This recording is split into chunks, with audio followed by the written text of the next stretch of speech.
Hi friends, it's Kayla. We're doing another childhood favorites. Obviously, you know that based on the title.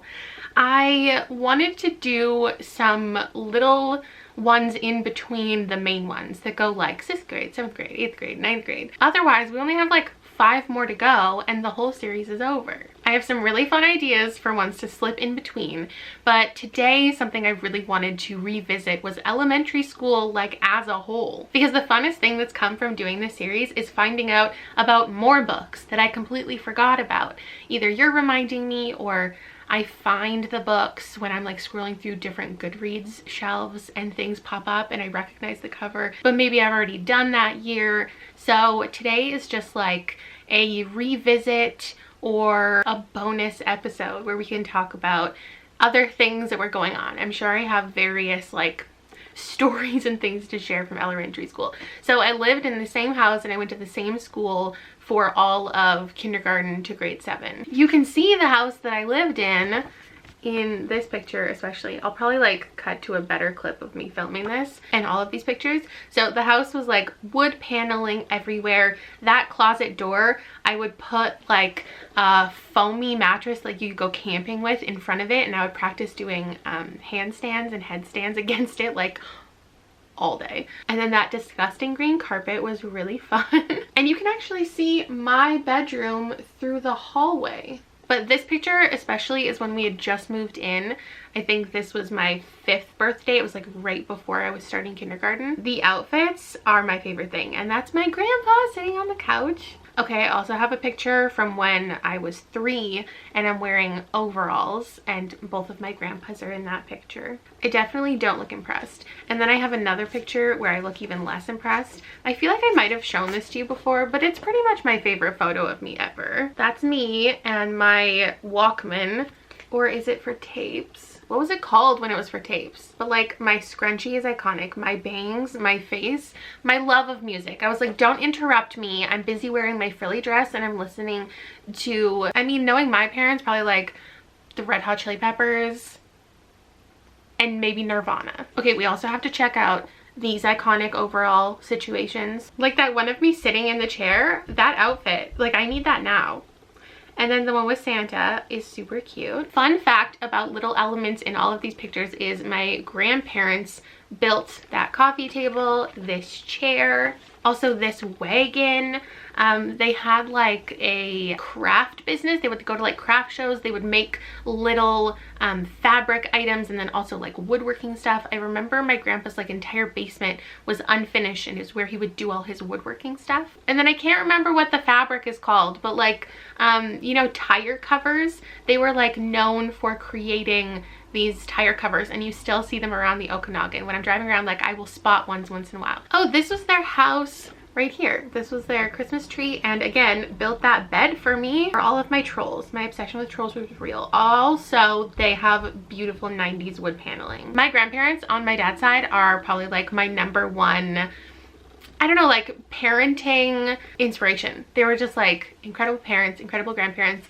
Both of them passed away when I was pregnant with Liam, which was really rough because like obviously I wanted my favorite people to meet my new favorite person. But I feel like I would go over to their house like 3 times a week. I would walk there after school, and every day my grandma would have like chicken strips for me waiting for me and like a goblet of honey to dip them in. That was like my after school snack. I'm trying to remember if they imparted any of like my reading behavior onto me. All I remember book wise was their like beautiful encyclopedia collection. Like I remember absolutely being obsessed with it. I would like sit there, I would look through the encyclopedia and dream of having my own encyclopedia set. Since it's the Christmas season, I feel like this is when I have most pictures from my childhood, is like around Christmas time. So here's me and my dad with a Christmas tree and that angel that we had like my entire childhood. My grandparents built my dad like a whole dark room for photography in their bathroom. They built him an entire like half pipe in the backyard.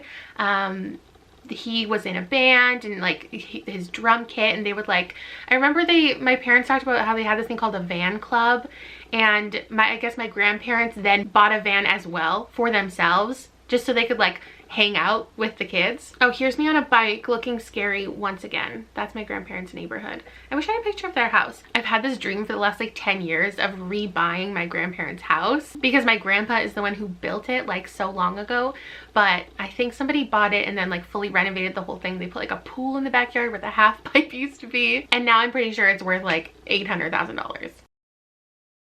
Oh, here's me just like lying in the snow, just on my face. I guess I thought it would be a fun picture. And then, oh, I have another one sledding.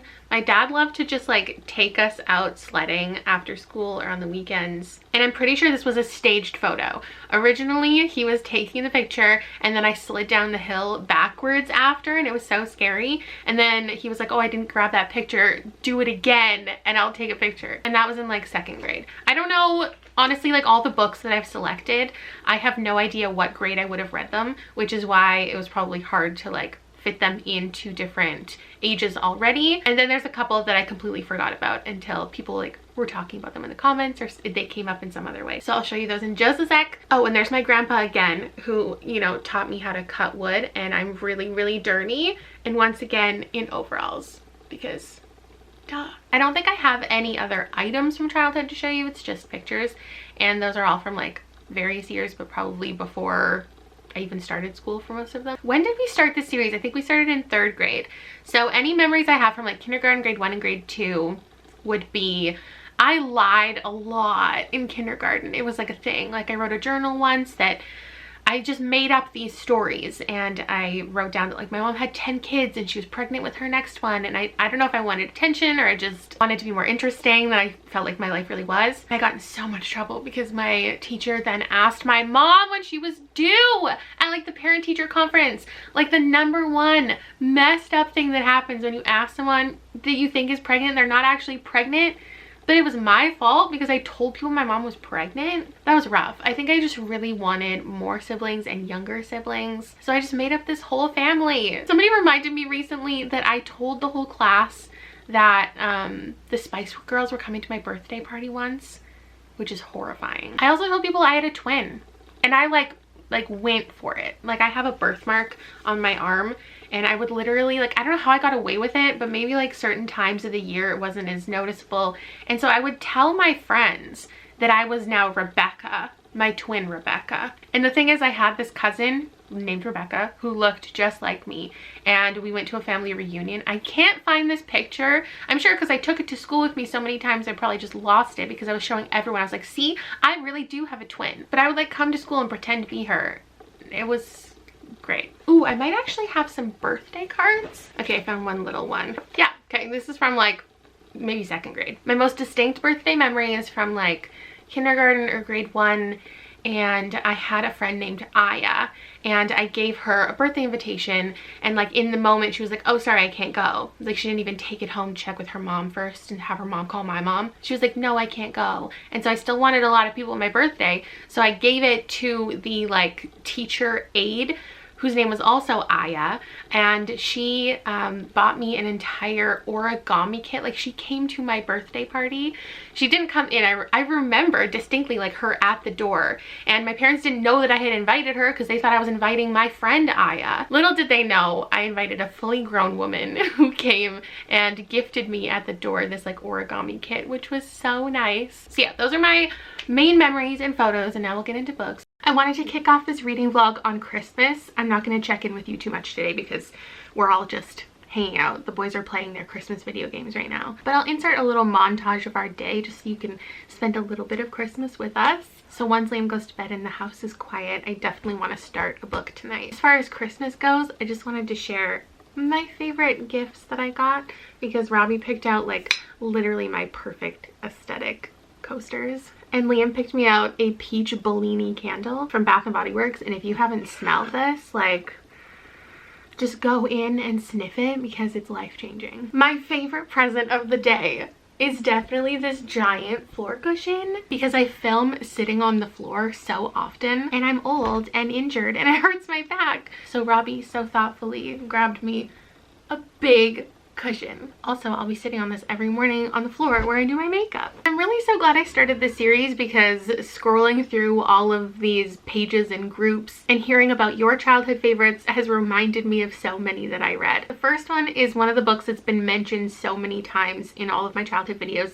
Someone will comment asking about this book because I feel like this was such a part of so many of our childhoods, and that's the Ramona Quimby series, Ramona and Beezus. I 100% remember reading this, and I don't remember why I didn't include it in earlier ones. I think I don't really remember when I read it, and also I can't guarantee this was a favorite, but I absolutely remember reading it. So why not read it again? So I might have read this at age 8, and definitely since I think 8 years old was the first childhood favorites I did. I had so many to pull from already that I didn't need any more, but now looking back through my childhood, there are definitely ones I missed. I absolutely read the 21 Balloons as a class book. Again, I love how this video series has reminded me of things because I feel like I said in earlier ones, like I don't remember any books that we read as a class. I just remember the ones that I had to read on my own. But then I saw this on one of the lists and I was like, oh my gosh, I not only remember reading this as a class, but I remember a specific project that we had to do regarding this. I want to say this was in 6th grade because I think I remember the classroom that I was sitting in while we were popcorn reading this. Next up, I definitely wanted to include Are You There, God? It's Me, Margaret. If we're going with all of the Judy Blume books, I've said before Blubber was my favorite, which is why I included it in my original one. I definitely read this, but I cannot recall what year, like at all. I want to say 5th grade because I remember 5th grade was the year that the first girl in our grade got a bra. I remember it because it was a huge discussion amongst all of the girls who needed a bra, who didn't need a bra, if we should all be wearing bras. And there's a specific scene in this book that I distinctly remember where they're doing some sort of exercise and they're like chanting, I must increase my bust. So I would say of all the books, I'm most excited to dive back into this because Blubber wasn't quite what I remember, but hopefully this one will make up for that. And then the next 3 I found specifically scrolling through the Goodreads stuff. I saw these 3 covers and all of them spiked a memory for me. I remember an element of every single one of these books, and I haven't read the synopsis of any of them. What I remember most about these 2 books, they're different series of books. This is the Sleepover Friends. This is the only one I ever read. And this is the Nothing's Fair in 5th grade, and I think there's a whole series. 6th grade Can Really Kill You. I think there's like a 4th grade one, a 7th grade one. And these, along with my love of the Babysitter's Club, is just like why I still love friendship groups and the dynamics so much. And when I saw both of these covers, it was wild because I can recall very clearly dissecting these covers, like sitting in my bed with nothing else to do. You know, like this is an age where there was no internet. I probably didn't have that many friends. We didn't have cable. I spent all of my time just like in my backyard or on my neighbor's trampoline or lying in bed reading. And I can remember like looking at all of these outfits, like looking at each one and thinking like, would I wear that? This girl's dressed too girly for my taste. I like the stripes of this and this and this and this. So this is about Sleepover Friends. I think it's this girl specifically who they're going on a trip and she like loses her luggage and she has to borrow one of the other girls' dad's sweaters while they try to find her suitcase. That's all I remember about this one.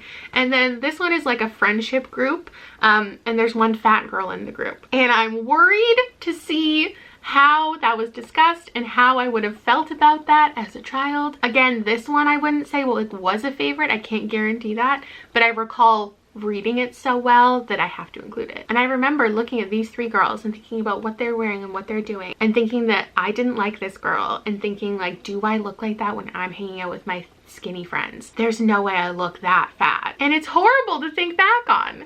But I think that the goal of this book is that these 3 girls don't originally want to be friends with the fat girl. I'm just like having flashbacks of my childhood and it hurts me. But them not wanting to be friends with her, but then like they discover she's actually a really nice person. Which like the idea of this when it came out in the 80s or 90s, 1981, was probably a nice thought. Like it had good intent behind it.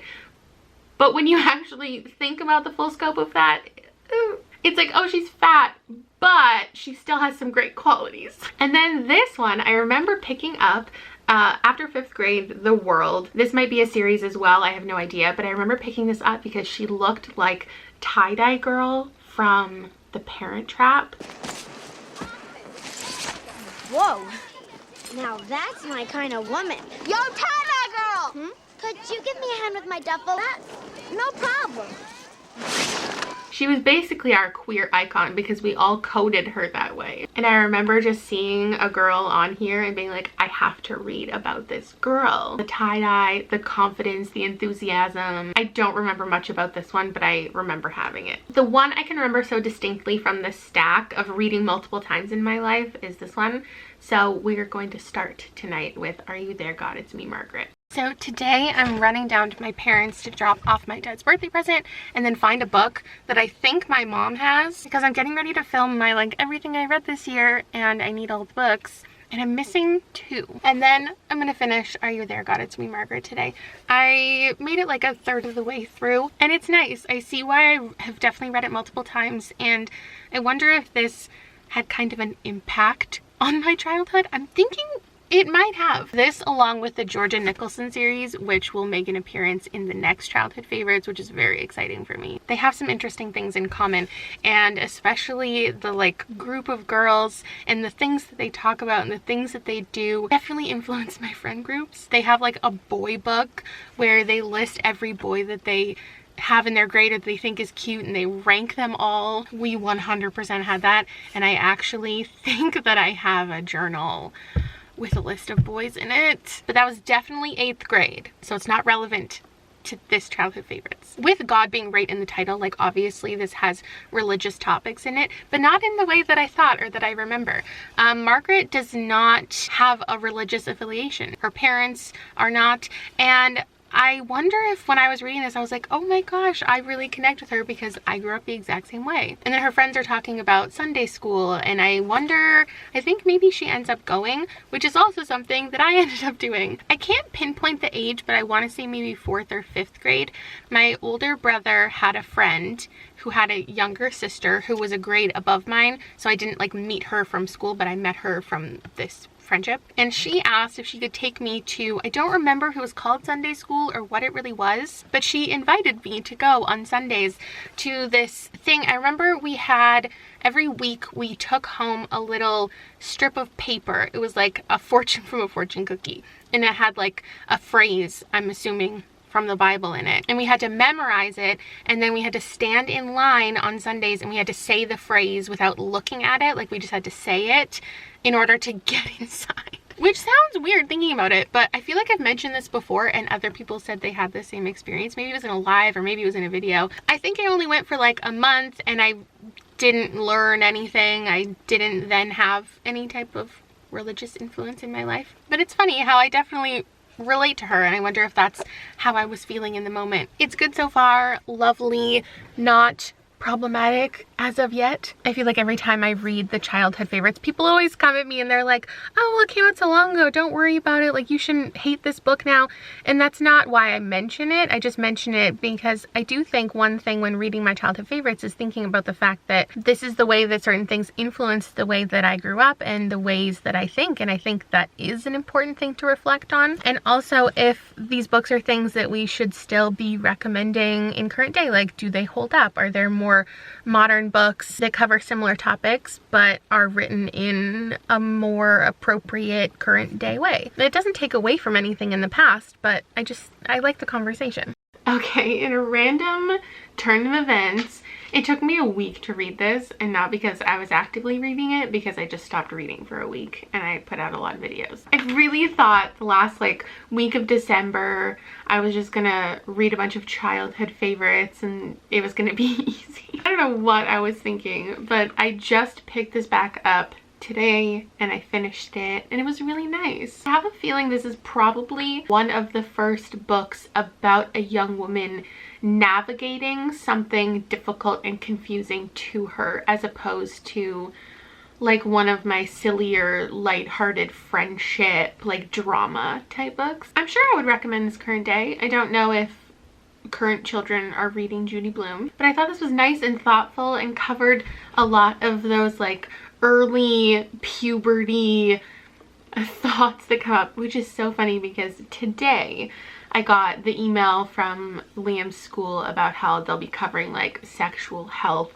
next week. So like, these are the conversations you should have with your child before it comes up in class. They can ask any questions, etc. So the discussion about bras and periods was relevant to like the things that they'll be discussing and that we discuss, and it was weird parallels. What I distinctly remember from sex ed in 3rd grade, I remember it so well. I remember the portable, I remember it was the whole class, we weren't divided up or anything, and the teacher had like a clipboard and there were like cartoon drawings of fully nude like cartoon children. And the first thing she did is she held up 2 photos side by side and she was like, okay class, let's get all our giggles out now so it doesn't ruin what we're gonna discuss. Like, just look at these and let's laugh. And we all nervously giggled and then discussed body parts and whatever. Just a fun little memory from me. So good experience. I don't think there's like one big moral of the story, like one big takeaway that I feel the need to discuss. So we're just going to move on to something sillier tomorrow. I'll let you know what it is. Okay, I'm reading Sleepover Friends tonight, and you know what we are. We're Sleepover Friends. Okay. Do you think I'm doing a childhood favorite? What? Do you think I'm doing a childhood favorite? Oh, I don't know. Which girl from Sleepover Friends do you think I am? You're definitely number 2. Why? Because she's good. Yeah. Lauren, Kate, Stephanie, and Patty. You're definitely Patty. Patty? What were you like as a kid? What do you mean? I don't know. This is a bonus childhood favorites where it's like just any age. Oh. 5th grade, 7th grade. I was in the other side of the country till grade 3. Do you have pictures? Not on me. My parents' house, I have one in my... Look at my cutie hubby. Look at my cutie hubby. See? What was your favorite book when you were a kid? Goosebumps and Archie's. Oh my god, I was just gonna say Goosebumps. I love Goosebumps. Did you have a collection? And Animorphs. Yeah. I had lots of Goosebumps. And then I had quite a few Animorphs. This is 75 pages. I'm definitely like generally behind on reading. My video schedule is all screwed up, and you know what the biggest issue in my life is right now? I don't have a calendar. And I know it's not a big deal. Like, I have my phone. I could just write the dates in my bullet journal. But every year I have a calendar where I write stuff down, and I also have my purse agenda that goes everywhere with me, and I couldn't survive without it. And now it's like a week into January almost, and I just feel all out of sorts. So hopefully we'll correct that soon, and tomorrow I'll tell you what I thought of the Sleepover Friends. Okay, who wants to hear why I'm sad today? Number 1, I feel like my hair looked really cute today, but I didn't take the time to vlog until just now, so you're seeing at the end of the day, and I don't feel cute anymore. And I was supposed to wash it today, but I'm not taking very good care of myself. Because number 2, the world's terrible. And going on social media, while it's a privilege that the shitty things in the world don't directly affect me when I walk out the door, the constant grappling between looking and reading and watching and being informed and whatever else is not going well for me. And that's why we're reading a stupid children's book. Side note, can I just put it out there for a second that I never claimed that these childhood favorites videos were safe spaces. And I had some pushback last time with some of the things that I discussed. And I just wanted to let you know that I'm just gonna talk about whatever I talk about, and none of my videos I've ever claimed completely lack any triggers or difficult topics or anything. And I'm sorry if you ended up here and because of the title you thought something else. I don't know, I never know what I'm gonna get into in these videos, so I just... The other thing making me sad that doesn't actually matter is that I got my little agenda that I've been waiting for, and it's not the right thing. Anyway, this was silly and fun. As with every single 80s and 90s preteen book, there of course is a couple mentions about fat fatness and body image, and it's annoying. But it didn't dive super deeply into it. It was just like so weird how there was this one girl who they like originally didn't want to be friends with, and then they meet up with her, and the first thing she says is like, oh, I remember you from school, you were always nice to me even when I was fat. Like, as if that's the first thing you would say to someone you haven't seen in 5 years. Oh yeah, remember when I was fat? Like, you were such a good person. Good for you. So this was the 5th book in the series, and I don't actually think that each girl got described. I'm sure that happens in earlier books, but I could guess who's who, and I'm sure that's what I was doing when I was reading it, because I loved like reading the descriptions about people and then looking at the cover and seeing like which girl was which. There was like a, not a moral of the story, but it was like a nice little tie-up at the end where it talked about how this was a trip of lost and founds, because one girl lost her suitcase, but then they found a dog, and then they lost something else, and they found something else, and then they got invited to this theater performance, and they just happened to meet the guy in all of New York City who had the right suitcase. It was almost a little bit about karma, and like when you put out good energy and you do the right thing happens to you. I don't know, it was fine. I don't want to remember how much I paid for this on thrift books, because I feel like it was way too much money to justify the reading experience I just had. And why did it take me 3 days to read it? I don't know. It's a couple days later and I wanted to give you an update because I forgot, but I found it. I found this year's journal. It was difficult to find, but I'm so happy I have it. I feel like I can move on with my life now. And I also found a cute little weekly pad for my work desk. So organization, it's what I need to survive. So I started reading the 21 Balloons book, and I don't know if I'm really ready to dive into it. I'm sure I'm gonna have some issues with it. So I ended up reading Nothing's Fair in 5th grade, and I just feel really bad for like 5th grade me, which is when I assume I might have read it. I don't know, like I'm sure reading that book and Blubber, which are very similar, they're both from the perspective of like a thin 5th grader talking about a fat 5th grader. I'm sure they shaped me in some sort of positive way, because like I don't have self-hatred towards my body. I don't go to my way to pick up like really great fat rep books. It was just such a shitty book to read.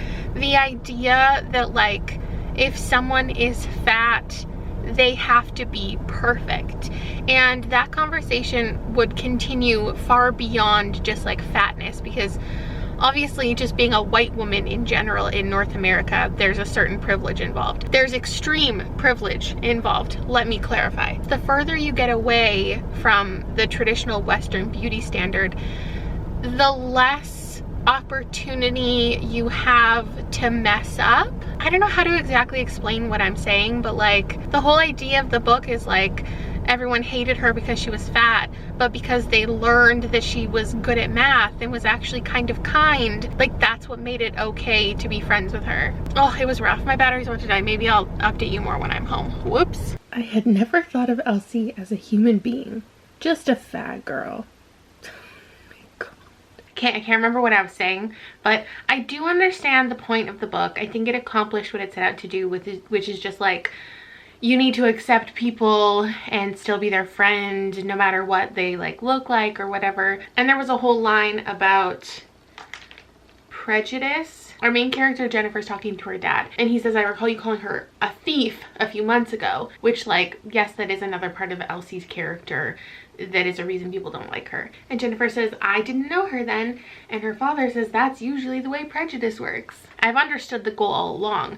I just feel like there's a different way to get there. Rather than her having to change, I just feel like it could have been a little more safe of a book for fat people to read, fat children to read. I don't know anything about this author. I'm not saying she might not have anything in common with Elsie, or she isn't like using this book as representation for herself. But like the thing that I've always said is, if you are writing about a group of which you do not belong, you are responsible, in my opinion as a reader, for writing that book for those people. It shouldn't be a book that a demographic or a group or a marginalization like shouldn't be able to read. I don't know how I even got into this conversation because I'll always have pushback that like people are allowed to write whatever they want to write, which is absolutely true. And I as a reader have the choice of the type of author that I want to support and the type of story that they are writing. Anyway, I also had a lot of issues with Elsie's self-awareness and like the realizations of like her trauma, and that's why she was eating so much. Even like the association with why she's fat being what she's eating is almost beyond the scope of this age range in this time period with the upbringing that she had, etc. I know this is a product of its time for sure, but the lack of exploration at all, besides like Elsie being apparently like 160 pounds, like there wasn't anything else that came up besides the fact that she just like wanted to eat all the time. Oh, and side note, that thing I was talking about when you have like a memory of reading a book, yeah, I had that on like the very last page when Elsie loses weight and then says like it's so miraculous now that she can see her shoes. I absolutely remember being in probably like 5th, 6th grade and being like, oh, I must not be fat because I can see my shoes. Oh god, it's not something I want to relive. I regret it. I regret it.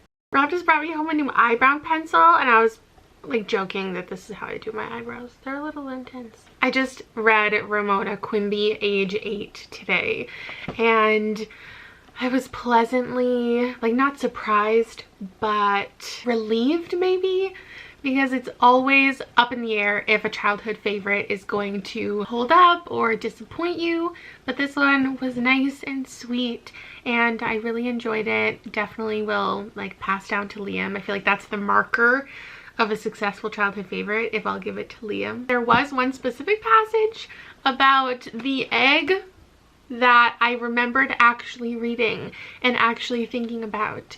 And because of Ramona and her saying that it was like a thing at school to bring a hard-boiled egg, and like there are all these like trends with food, which is so true. I brought a hard-boiled egg to school. Hard-boiled eggs were not in trend when I was in 3rd grade, but I remember bringing a hard-boiled egg and I remember everybody making fun of me because it stunk so bad. And now it's like a thing on the internet. Everybody knows. You don't want to be the kid who brought a hard-boiled egg or tuna to school. It also brought back a memory of this kid who would always bring a thermos full of hot water and a hot dog, and it smelled so bad and everybody made fun of him. But what happens to Ramona is her mom gave her the wrong egg, so she just cracks it on her head and then the whole thing is in her hair and she has to go to the nurse. And then she gets labeled like a nuisance, and she really takes it to heart. And I forgot how much her life is rooted in, like, for an 8-year-old obviously, but like stress and anxiety because she's just a kid trying to do her best. It was really nice. I haven't seen the Selena Gomez adaptation of it, but it's interesting that as such a prolific author, Beverly Cleary is 104 years old now. Did you guys know that? I think she did the art in here. It doesn't say it, but I think that's a thing. It's shocking to me that she's only ever gotten like 2 adaptations of her work when she has so many, like, I feel like well-known stories. I loved getting to read how it was her like getting responsibilities for the first time. Like she was trusted to go on the bus by herself. She had to start making dinner for the family, and it was just like seeing her grow into more of a responsible person. And I'm sure in the moment, like reading this, her fears were really relatable to me. I found another birthday card, and I know for a fact this one is from elementary school, even though it doesn't say how old I was turning. But I know because me and Sarah were not friends past 6th grade. To Kayla, I hope you have a good and fun birthday. Happy birthday. From your friend, Sarah. Thanks, Sarah. I don't really have that many memories to share, I'm now realizing, about elementary school.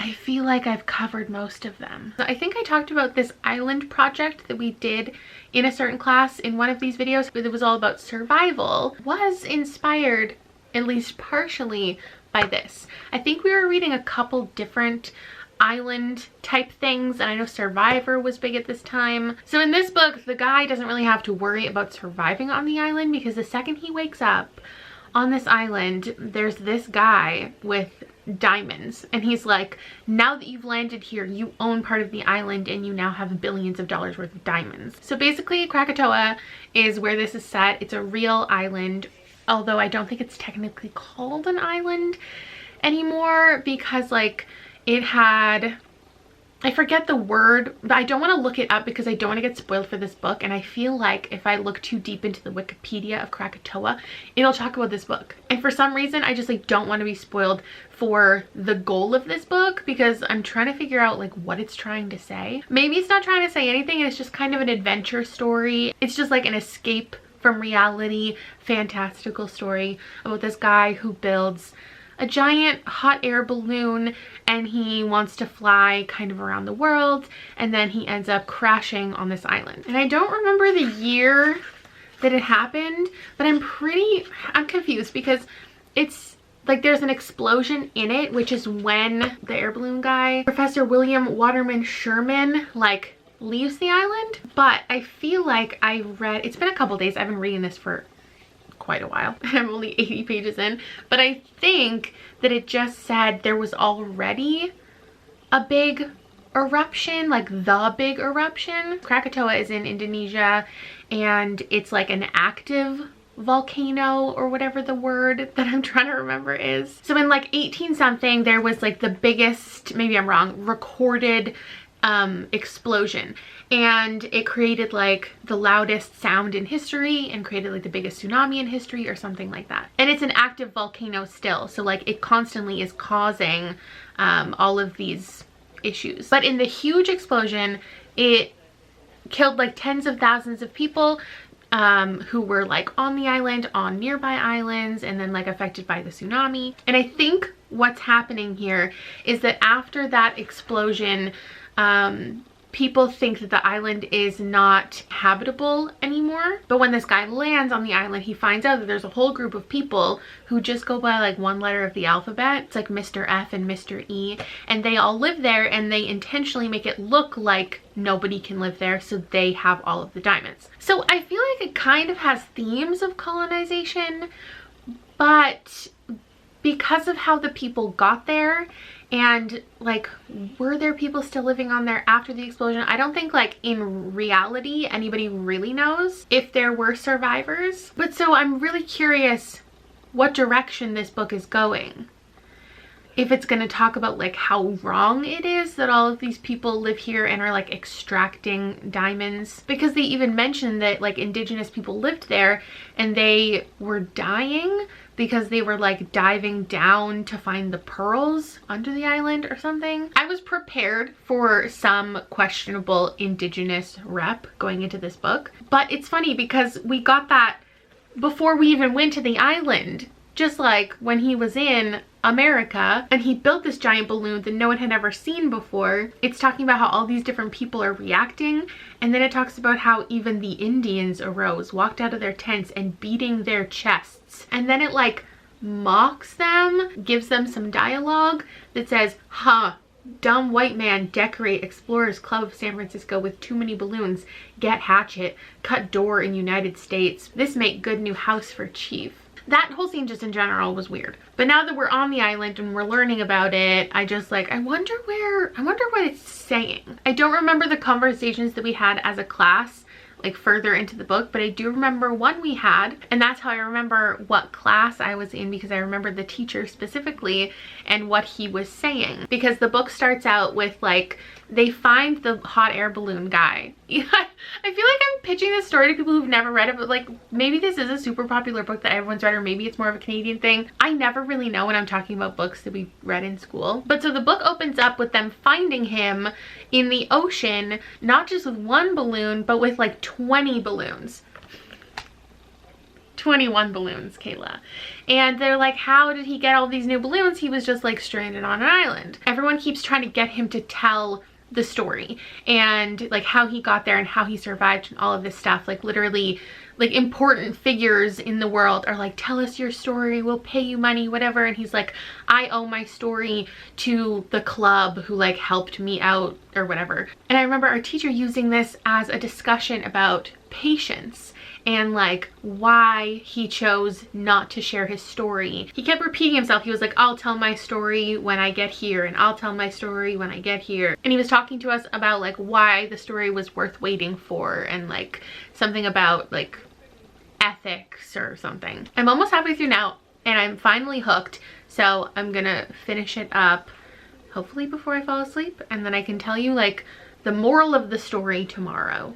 I am so sorry we have basically just been hanging out in my room this entire time. So what I learned from the 21 Balloons on the last page is I learned that this author wrote this book when he was 17, which is pretty cool. And he did draw all these pictures, but that might have been later in life because I know they got like a rewrite or something like that. Originally in 1947, so I understand the necessity of books like this. I think it's kind of, did I already say this?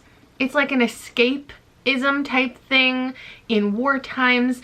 The idea of this utopian world where everything is peaceful and harmony and it's all just like positive vibes. In this day and age, would I recommend it over anything else? Probably not. We did manage to go 178 pages out of 180 before seeing a slur. So there was that. I don't know.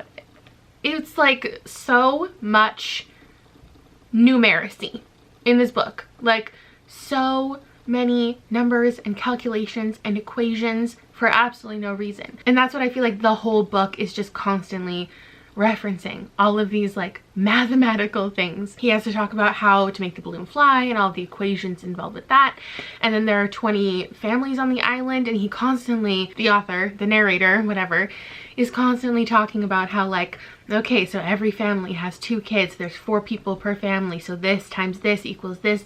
We've divided into 8 groups of 5 to accomplish this task. If we divide up the food between this many people, like here's what we're doing. There are 8 houses and 8 restaurants and like all of this stuff. It's kind of like, okay, stay with me, The Maze Runner. You know, Thomas's first day, or the first like 3 days in the maze, and he's learning about like the farming and the just like interpersonal stuff going on. And then we have like 200 pages of actual storyline, right?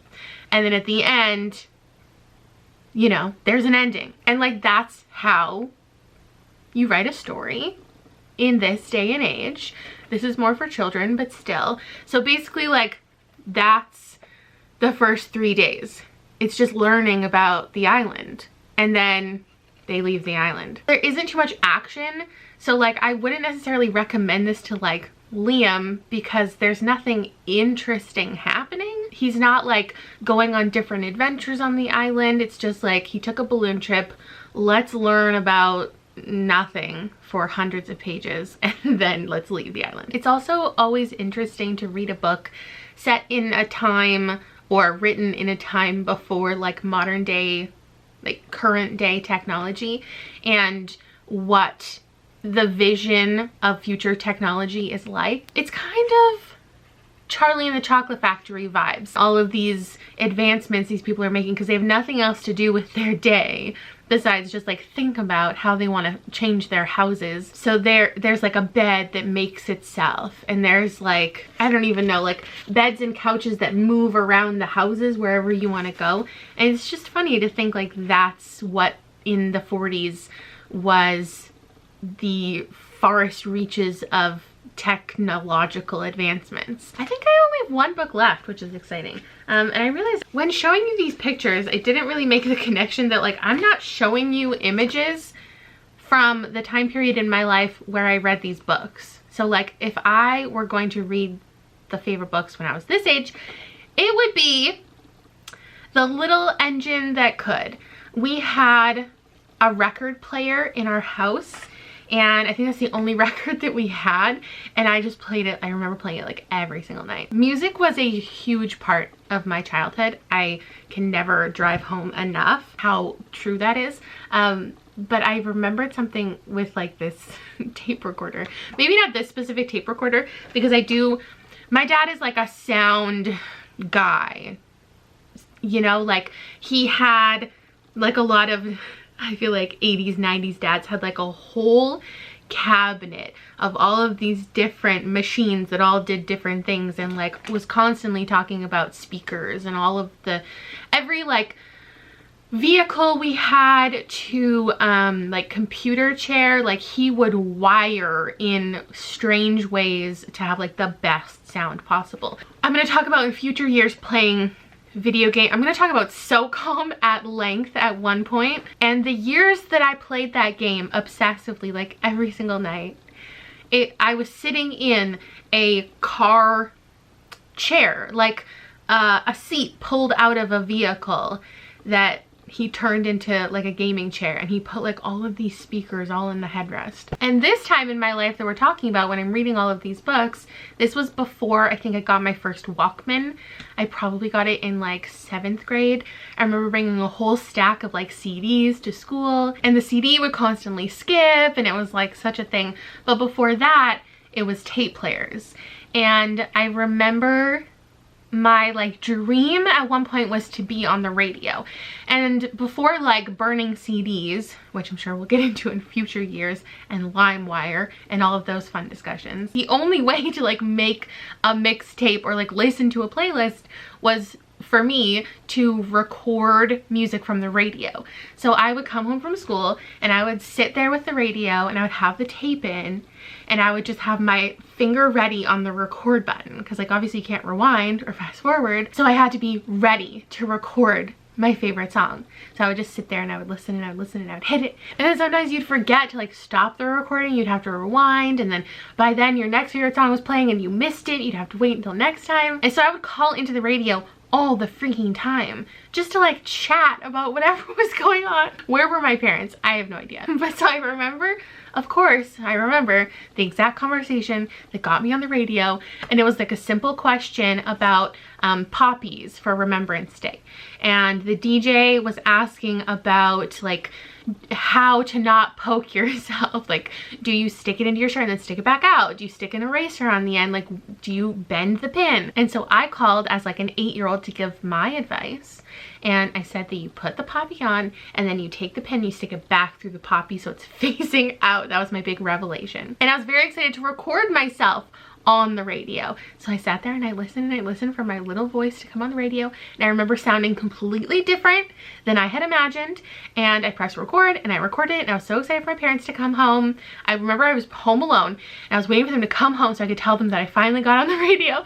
But in my recording of music and making my own playlist, my own mixtape, I recorded over my radio segment, and I had no proof that I was on the radio. And obviously, as a proven liar, nobody believed me. Hi, I'm now a story time channel, and that's all I've got for you.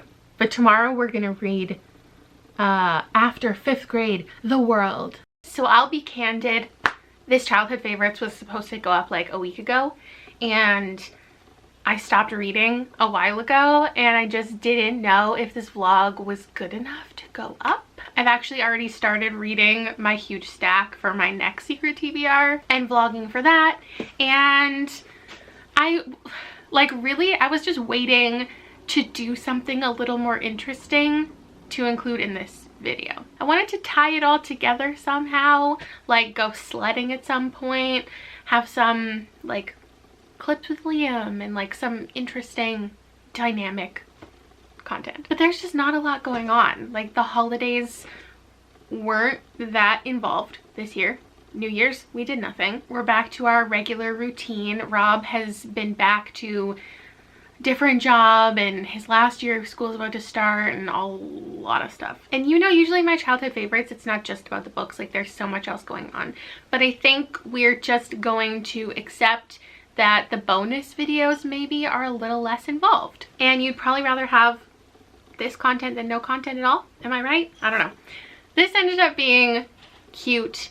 It's about a girl and her teacher, and her teacher changes her and she changes her teacher by the end of the year. I definitely didn't remember a ton of it while I was reading, but there was one moment about the pens. I remember the pen storyline because the teacher makes them use cartridge pens, and it's this whole like issue in the classroom, and she wants to change her teacher's mind. She gets her parents to go talk to the teacher, and then she has a friend who doesn't feel comfortable speaking up to her parents, so she like helps her friend get more comfortable like being herself around her parents, and it was just like a nice story. It's definitely got some good lessons in it about change and expectation, and Heidi was a nice character to read about. Don't you love when you, maybe not, but like when you have a used book and then you see someone else's name in it and you're like, this person who was probably the same age as me when I read it was reading this copy of it and then donated it at some point in their life? And then do you ever like Facebook search the person? No, that's probably really weird, but I did, and she has a jewelry business in Vancouver and her full name is on her jewelry business, so I feel like I should do her a solid and promote her jewelry business. Here's her Instagram. I love to think about the history of books. Where was she living when she read this? How old was she? When was it donated? Like, is this something that was donated 20 years ago and has made the rounds and ended up back to me? Or is it something that she just recently got rid of, like went through all of her childhood stuff and donated all of these books? Or is it a book that like went missing 10 years ago and she would be so excited to like get it back in her hands? Do you know what I mean? That's probably so weird of me. Anyway, Stephanie, I hope this book meant a lot to you. I read 6 books in this video. Sweet. Didn't like this as much as I thought I would. This was exactly what I remember. This was exactly what I remember. This was sadder than I remember. This was better than I remember. And, or this one just like holds up, you know? Stands the test of time. And this one was fine. I think we're finally ready to move on from elementary school. 8th grade for me, where I live, is high school. So the next childhood rereads is going to be a lot of exploration of how high school impacted me and all of the things that happened in 8th grade that molded me into the person I am today. I'll give you a little teaser. There are journals. There are journals from 8th grade. So I'm going to take a couple months, prepare myself for the cringing that's going to be involved, and I'll see you in my next childhood favorites. Bye.